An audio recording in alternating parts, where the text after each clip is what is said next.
Welcome to 5.3, Solving Trig Equations, featuring Miss Weldon. And this is Paddock. Okay, open your notes to page 5 from your 5.3, 5.6 note packet. You'll also need your green card for your unit circle. Okay, on our unit circle, let's recall how we find cosine and sine, since that's what we're going to be solving for today. So we memorize it by using clear springs. Lucky us. All right, so the C represents cosine. That's also in the x values place. Sine represents the y value in all of the coordinate points on the unit circle. We also need to make sure that we know all of the tangent values. The way that we find tangent values is sine divided by cosine, which is our y value over our x value. All right, so for 30 degrees, the tangent, you should recall, is 1 over the square root of 3. All right, 45 degrees is 1. All right, 60 degrees is the square root of 3. 90 degrees is undefined. 120 is a negative square root of 3. At 135, it's negative 1. 150 is negative 1 over the square root of 3. At 180 degrees, you have 0. At 225, we have positive 1 over the square root of 3.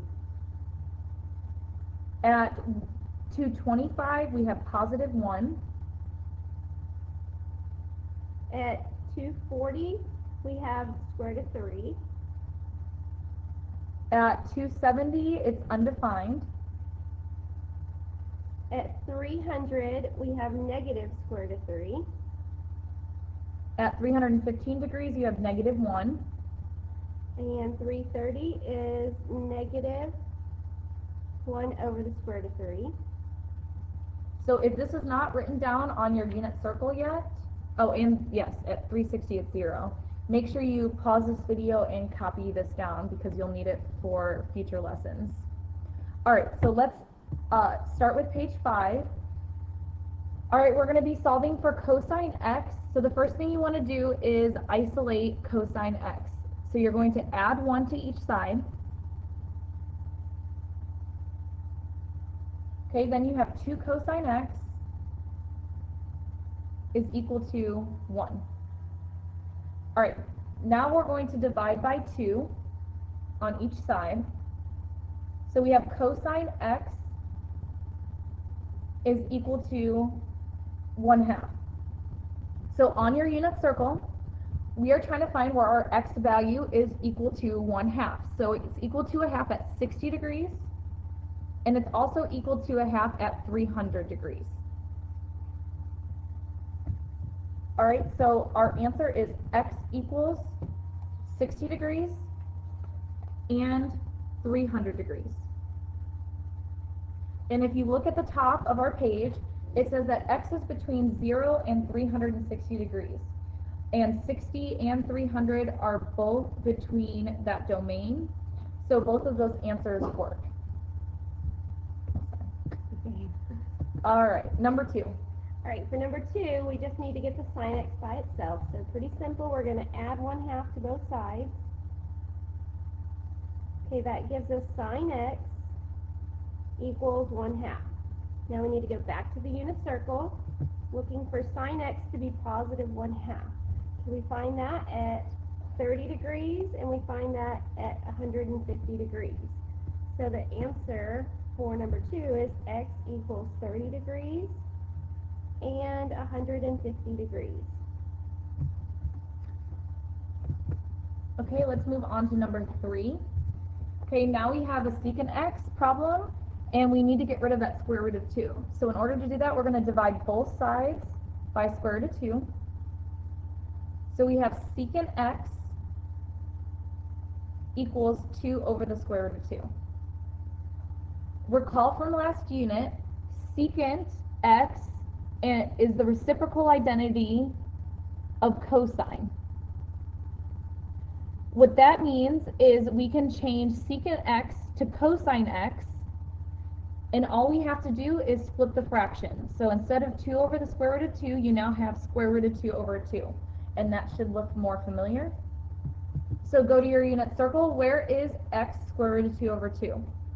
It's at 45 degrees, and it is also at 315 degrees. So our answer is x equals 45 degrees and 315 degrees.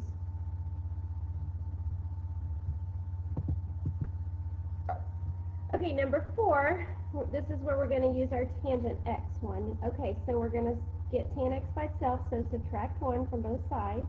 That leaves us the square root of 3 times tan x equals negative 1. So then we're going to divide both sides by the square root of 3 to get the tan x by itself. So we're looking for tan x to be negative 1 over the square root of 3. So go back to our unit circle. Okay, so you should see that if you already filled yours in at 150 degrees, and again at 330 degrees. All right, so the answer to this one is x equals 150 degrees and 330 degrees. All right, our last problem that we're going to do, skip down to number 6 on page 5. This one looks a little bit different than the other ones because now we have 2 signs on each side of the equation. All we have to do is treat it like a variable, so you're just going to get your signs together. So we're going to subtract sine x first. When you subtract sine x, you're left with 8 sine x minus 1 equals 2. Now we're going to add 1 to each side, and you get 8 sine x is equal to 3. The last thing we need to do is divide by 8, and we get sine x equals 3 over 8. Okay, so this one's different because, as you all know, 3 over 8 is not a value on the unit circle. This is when we resort to our calculator. Okay, first thing you need to make sure is that your calculator is in degree mode. And once it's in degree mode, second mode is to quit to main screen. And we're going to use sine inverse. So sine inverse, you hit second sine, and it comes up with sine to the negative 1 power. The reason we use this is because we're trying to find an angle measure. And we type in the ratio, so 3 divided by 8, close parentheses, and hit enter. You get 22 degrees. All right, and if you notice, on all of our problems up to this point, we've had 2 answers. The calculator only gives you one of the answers, so you need to make sure that you use reference angles to get your other angle degree. So sine is positive 3/8 in quadrant 1, and it is also positive in quadrant 2. So if you draw in 22 degrees in quadrant 2, to figure out what that angle is, you just subtract 180 and 22 degrees, and you get 158 degrees. So our answer is x equals 22 and 158. All right. That's the lesson for today, but for fun, Miss Paddock has a joke for you. Okay, just for fun, sine b over tan b. So we're going to simplify this. So sine b over tan b. Now remember, tan is sine over cosine. So we want to flip that up to multiply by the reciprocal. That gives us cosine b over sine b. Okay, then our sine b's will cancel out, and we're left with cosine b or cos b. All right. Have a good day. Bye.